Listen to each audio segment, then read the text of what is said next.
जय श्री राम बच्चों, आप सभी का हार्दिक स्वागत है अश्विनी कोचिंग क्लासेस के यूट्यूब प्लेटफॉर्म पर। बच्चों, हम पढ़ रहे थे 12th क्लास की पॉलिटिकल साइंस, जिसमें हमने बुक शुरू करी थी स्वतंत्र भारत में राजनीति। उसका पहला चैप्टर था राष्ट्र निर्माण की चुनौतियां। हमने उसमें पढ़ा था कि कैसे 15 अगस्त 1947 के बाद भारत को एक नहीं बल्कि दो टुकड़ों में बांटा गया था। एक देश बना था भारत और एक बना था पाकिस्तान। और पाकिस्तान के कितने टुकड़े थे? दो, एक पूर्व में था और एक पश्चिम में। पूर्वी पाकिस्तान को बच्चों क्या कहा गया था? बाद में बांग्लादेश कहा गया था, और वो पश्चिम में जो था वो पाकिस्तान कहलाया था। आज हम पढ़ेंगे बच्चों एक दल के प्रभुत्व का दौर। हमने ये पढ़ा है कि जैसे ही हम भारत आजाद हुआ था उसके बाद में कई दिक्कतें आई, चुनौतियां आई थी, यानी एकता की चुनौती, सबको लोकतंत्र कायम करना था, सभी का विकास था। ये जो तीनों चुनौतियां थी, इसको पाने के लिए हमने क्या अपनाया था? लोकतंत्र। और जब हमने लोकतंत्र अपनाया था बच्चों, तो यानी कि उसमें सरकार शासन करेगी, पर वो शासन कहलाएगा किसका? जनता का। यानी जनता द्वारा किया गया शासन वही होता लोकतंत्र। अब जनता खुद तो शासन कर नहीं सकती, इसलिए उन्होंने क्या करा? अपने प्रतिनिधि चुने जो उनकी क्या करेंगे? वकालत करेंगे। और इसी के लिए उन्होंने एक पार्टी को वोट दिया और उस समय जीती थी, इसलिए उसका दौर कहलाया। और पार्ट का नाम क्या है? एक दल के प्रभुत्व का दौर। चलो अब शुरू करते हैं बच्चों। कहते हैं बच्चों, हम सबसे बड़ी समस्या से जूझ रहे थे कि देश में कैसे लोकतंत्र को स्थापित करें। क्यों? जिस वक्त देश आजाद हुआ था उस समय 85% जनसंख्या तो क्या थी? साक्षर ही नहीं थी, यानी कि अनपढ़ थी। अब उनको समझाना था कि हम ना तो राजा है ना हम मुगल है, हम आपके लिए बात करेंगे, हम आपकी सरकार है। अब उनको समझाना बहुत मुश्किल था। इसलिए कहते हैं बच्चों, लोकतंत्र को स्थापित करने की चुनौती क्या थी? स्वतंत्रता के बाद भारत के सामने सबसे बड़ी चुनौती थी लोकतंत्र की स्थापना और राष्ट्र निर्माण की थी। आजादी के बाद में बच्चों सबसे बड़ी चुनौती क्या रही थी? लोकतंत्र स्थापित करने की और राष्ट्र निर्माण की। क्यों? जब देश में लोकतांत्रिक सरकार आएगी तभी देश का विकास होगा। कई नव स्वतंत्र देशों ने लोकतंत्र अपनाने के बजाय तानाशाही, एक दलीय शासन या सैन्य शासन को चुना। कई देश जो अंग्रेजों के चंगुल से आजाद हुए थे, उन्होंने वहां पे लोकतंत्र नहीं अपनाया, वहां पर उन्होंने क्या करा? खुद का शासन अपनाया या सैनिक शासन अपनाया। उनका यह मानना था बच्चों कि वो बाद में लोकतंत्र अपना लेंगे, अभी हमें हमारी तरह से शासन कर लेना चाहिए, जो गलत था, क्योंकि लोकतंत्र हमें आजादी देता है बच्चों। इन देशों का मानना था कि पहले राष्ट्रीय एकता और स्थिरता जरूरी है, इसलिए लोकतंत्र बाद में अपनाया जाएगा। ये लोग क्या सोच रहे थे कि पहले हम राष्ट्रीय एकता कर ले और स्थिरता ला दे देश में, फिर हम क्या अपना लेंगे बच्चों? लोकतंत्र अपना लेंगे। एक बार कहीं अलोकतांत्रिक शासन के पांव जम गए तो फिर उससे बदल पाना क्या बच्चों? मुश्किल होता है। और एक बार बच्चों कहीं पर अलोकतांत्रिक शासन यानी कि राजतंत्र या सैनिक शासन पड़ गए बच्चों, तो फिर वहां पर लोकतंत्र नहीं आएगा। क्यों आएगा? क्योंकि वो लोग कुछ समय तक उस शासन को अपनाने के लिए राजी थे। क्यों से? राजतंत्र को या सैनिक तंत्र को। फिर बाद में बोलते थे कि लोकतंत्र अपनाएंगे, पर ऐसा नहीं होगा। क्यों? अब वो अपने तरीके से चल रहे थे, एक तरह से वो भी राजा का शासन लाना चाह रहे थे। भारत ने अलग रास्ता चुना। भारतीय नेताओं ने शुरुआत से ही लोकतंत्र को अपनाने का निर्णय लिया था। बाकी देशों से हटकर भारत ने एक रास्ता चुना और भारतीय नेताओं ने चुना कि हम लोकतंत्र को ही अपनाएंगे, जिसमें कि राजनीतिक मुकाबले होंगे और जनता अपना प्रतिनिधि स्वयं चुनेगी। भारतीय नेताओं का विश्वास था कि लोकतंत्र समस्याओं का समाधान है और समस्या नहीं। भारतीय जो नेता थे वो जानते थे कि लोकतंत्र समस्याओं का समाधान होगा, ना कि खुद एक समस्या बनेगा। और बाकी देशों में तुम देख लो, आज वो समस्या बन चुका है उनकी तानाशाही और सैनिक शासन, और भारत आज लोकतंत्र से अच्छे से काम कर रहा है। लोकतंत्र में विभिन्न समूहों के हितों और मतभेदों का समाधान चुनाव और राजनीतिक प्रक्रिया के माध्यम से किया जाएगा। लोकतंत्र में जितने भी तबके हैं, समूह हैं या लोग हैं या समाज है, उन सबकी जितनी भी समस्या है उनका समाधान कैसे होगा बच्चों? चुनाव से होगा और राजनीतिक प्रक्रिया से होगा। क्यों? क्योंकि हम वहां पे क्या करेंगे बेटा? चुनाव करेंगे। चुनाव का मतलब क्या होता है? हम अपना प्रतिनिधि स्वयं चुनेंगे। और ये पार्ट इसी पर है बच्चों कि किस प्रकार भारत में एक दल के प्रभुत्व का दौर आया और भारत में पहली बार चुनाव प्रक्रिया शुरू हुई। आप इसे नोट कर ले एक बार। चलिए बच्चों आगे देखते हैं भारत की स्थिति। भारत में भी चुनौतीपूर्ण परिस्थितियां थी जब हम बात कर रहे थे चुनाव की। हमारे स्वतंत्रता संग्राम की प्रतिबद्धता किससे थी? यानी हमने जो आजादी की लड़ाई लड़ी थी वो किस लिए लड़ी थी? आजादी के साथ साथ देश में लोकतंत्र लाने को लेकर। हमारे नेता लोकतंत्र में राजनीतिक निर्णायक भूमिका को लेकर सचेत थे बच्चों। हमारा संविधान 26 नवंबर 1949 को अंगीकृत हुआ था और 24 जनवरी 1950 को इस पर क्या होते बच्चों? हस्ताक्षर यानी साइन हुए थे। और यह संविधान 26 जनवरी 1950 को अमल में आया और उस वक्त देश का शासन कौन चला रही थी? अंतरिम सरकार। अंतरिम सरकार का मतलब होता है अस्थायी सरकार, जो एक कमरे में चुनी गई थी। और उसमें अस्थायी प्रधानमंत्री कौन बने थे पहले?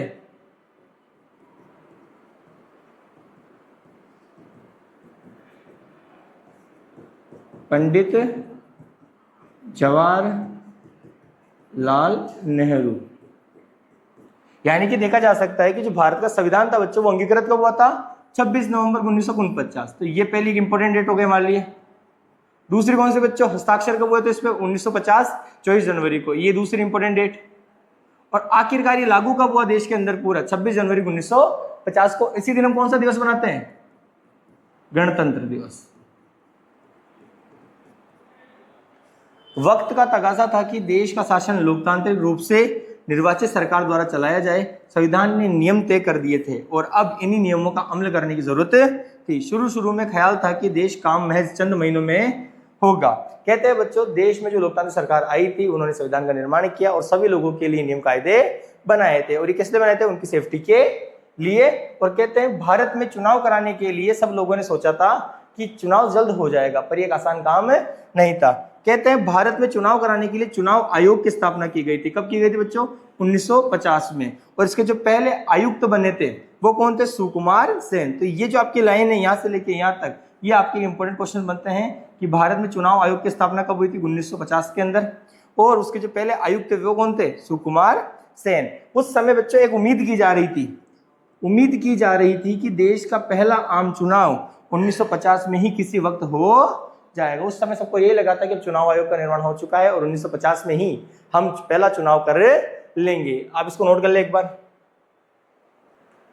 चलिए बच्चों आगे देखते हैं कि चुनाव की बात तो हो गई। चुनाव कराने के से पहले क्या क्या समस्या आई थी? देखो, भारत के आकार को देखते हुए एक स्वतंत्र और निष्पक्ष आम चुनाव कराना कोई आसान मामला नहीं था। कहते हैं बच्चों चुनाव 1950 के अंदर उसका चुनाव आयोग का निर्माण हुआ और पहले आयुक्त सुकुमार सेन को बनाया गया। अब उनका यह मानना था कि हम 1950 में चुनाव करा देंगे।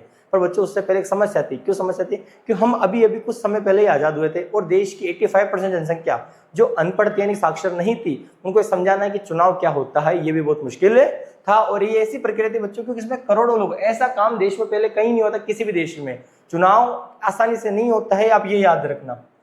चुनाव कराने के लिए चुनाव क्षेत्रों का सीमांकन यानी कि वहां पर बाउंड्रीज की गई थी। कौन सा क्षेत्र रहेगा?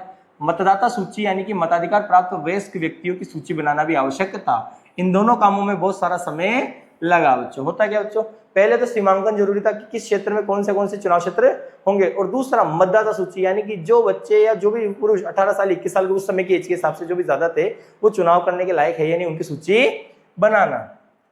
मतदाता सूचियों का जब पहला प्रारूप यानी बच्चों पहली लिस्ट प्रकाशित हुई थी तो इसमें पता चला कि 40 लाख महिलाओं के नाम दर्ज होने से रहे गए थे। यानी पहले लिस्ट के अंदर 40 लाख महिलाओं के नाम ही नहीं थे।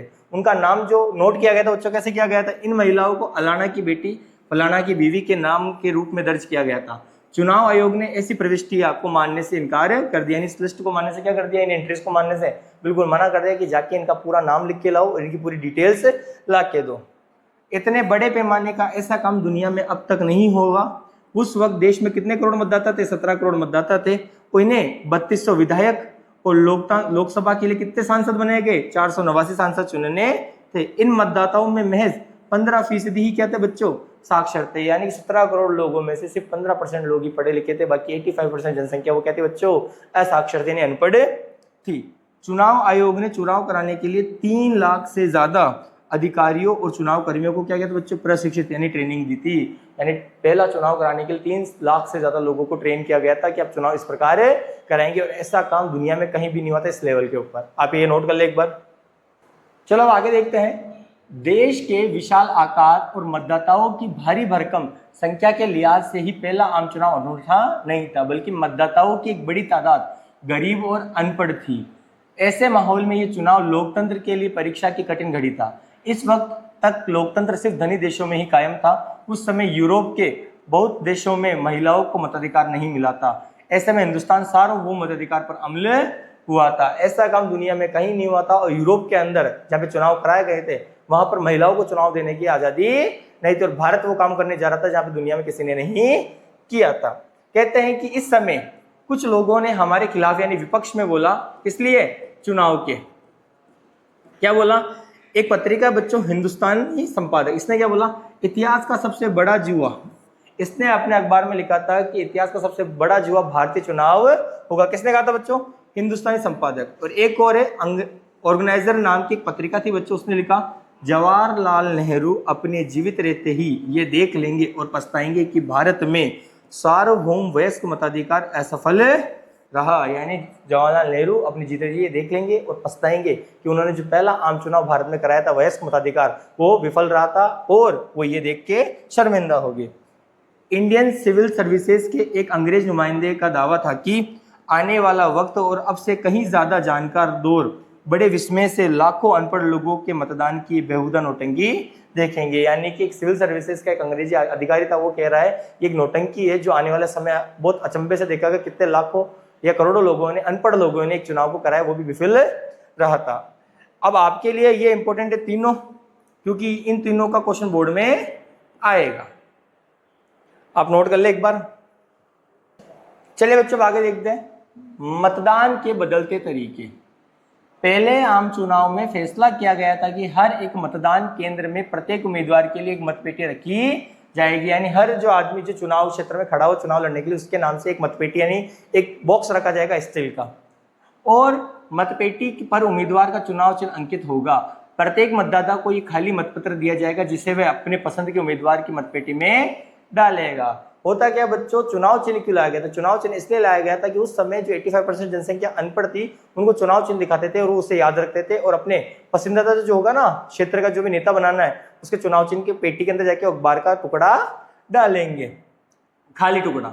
इस काम के लिए तकरीबन 20 लाख स्टील के बक्सों का इस्तेमाल हुआ था बच्चों। उसमें पंजाब के एक पीठासीन पदाधिकारी ने मतपेटियों की तैयारी का ब्यौरा कुछ इस प्रकार बयान किया है। हर एक मतपेटी के भीतर और बाहर संबंधित उम्मीदवार का चुनाव चिन्ह अंकित करना था, और मतपेटी के बाहर किसी एक तरफ उम्मीदवार का नाम उर्दू, हिंदी और पंजाबी में लिखना था। इसके साथ साथ चुनाव क्षेत्र, चुनाव केंद्र और मतदान केंद्र की संख्या भी यहीं दर्ज करनी थी। यानी इस जो पेटी थी, बॉक्स था, उस पर सारी चीजें क्या होगी बच्चों, अंकित की जाएगी। उम्मीदवार के आंकिक ब्यौरे वाले एक कागजी मोहरबंद पीठासीन पदाधिकारी के दस्तक के साथ मतपेटी में लगाना था। मतपेटी के ढक्कन को तार के सारे बांधना था और इस जगह पर मोहरबंद लगाना था। ये सारा काम चुनाव के नियत तारीख से ठीक एक दिन पहले करना था। चुनाव चिन्ह और बाकी ब्यौरों को दर्ज करने के लिए मतपेटी को पहले सरेस कागज या ईंट के टुकड़े से रगड़ना पड़ता था। कुल 6 लोगों ने 5 घंटे लगातार काम किया, तब जाकर कहीं ये काम पूरा हो। इस काम में मेरी 2 बेटियां भी लगी हुई थी। ये सारा काम मेरे घर पर ही हुआ था। यानी एक पदाधिकारी जो पंजाब के अंदर पीठासन के अंदर अधिकारी था, वो बता रहे किस प्रकार मतपेटियों का निर्माण हुआ था और उसका पूरा परिवार उसमें लगा हुआ था। अब आपको क्या याद रखना बच्चों इसमें कि 20 लाख स्टील बक्सों का निर्माण हुआ था, और पहले आम चुनाव में कितने करोड़ मतदाता थे? 17 करोड़। तो विधायक कितने चुने गए थे? 3200। सांसद कितने थे? 489, और 15% लोग ही पढ़े लिखे थे। 3 लाख से ज्यादा अधिकारियों को उसमें क्या किया गया था? चुनाव के लिए ट्रेनिंग दी गई थी। ये पुराना तरीका बता रहा है। और जो वर्तमान में जो तरीका चलता है बच्चा, वो कौन सा है? सन 1990 के दशक के अंत में चुनाव आयोग ने इलेक्ट्रॉनिक वोटिंग मशीन यानी ईवीएम का इस्तेमाल शुरू किया। कब शुरू हुआ था? 1990 के दशक में, और सन 2004 तक पूरे देश में ईवीएम का इस्तेमाल चालू हो गया था। और आपका ये वाला जो बॉक्स है ये इंपॉर्टेंट रहेगा आपके लिए। क्यों? 1990 के दशक में हम पुराने तरीके तक अपना रहे थे, और 2004 तक हमारे देश में एक नई व्यवस्था आती चुनाव के लिए, वो थी ईवीएम, इलेक्ट्रॉनिक वोटिंग मशीन, जिसके जरिए हम चुनाव डालते थे। वो ये सिस्टम है बच्चों। पहले हम इस प्रकार के देख लो, स्टील के बॉक्स से पहला तरीका था कौन सा था? ये वाला। आपको मैं बता दूं, पहला जो आम चुनाव हुआ था वो हुआ था 1951, फिर 52 अक्टूबर में शुरू हुआ था 1951 के, और 52 फरवरी में खत्म हुआ था। इस प्रकार के स्टील के बॉक्स थे जिन पे चुनाव चिन्ह अंकित किए गए थे, और मतदाताओं को खाली पत्र देना था, और वो किस में डालेंगे? इस बॉक्स में डालेंगे। यहाँ इनके ताला लगा हुआ था तार से। फिर दूसरा तरीका अपनाया गया था 1957 से लेकर 1990 के दशक में। अब मतपत्र पर हर उम्मीदवार का नाम और चुनाव चिन्ह अंकित किया गया था। यानी जो खाली पेपर दे रहे थे ना बच्चों, ये वाला, इस पर चुनाव चिन्ह दिया गया था और उसका नाम दिया गया था। मतदाता को उस मतपत्र पर अपने पसंद के उम्मीदवार के आगे क्या लगानी पड़ती है? मोहर। मोहर का मतलब होता है बच्चों सील। ये इस प्रकार की जो ये लगा रहा है, ठीक है। और अगले 40 सालों तक बच्चों यही तरीका आजमाया गया था। कौन सा वाला? सील वाला और चुनाव चिन्ह अंकित करने वाला। अब इसको नोट कर ले एक बार।